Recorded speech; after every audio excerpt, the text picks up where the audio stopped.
من عمل صالحا من ذكر أو أنثى وهو مؤمن فلنحيينه حياة طيبة ولنجزينهم أجرهم بأحسن ما كانوا يعملون.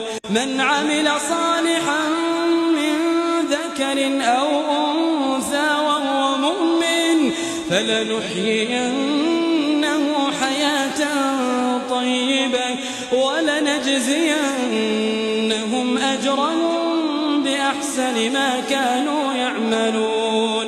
من عمل صالحا من ذكر أو أنثى وهو مؤمن فلنحيينه حياة طيبة ولنجزينهم أجرهم بأحسن ما كانوا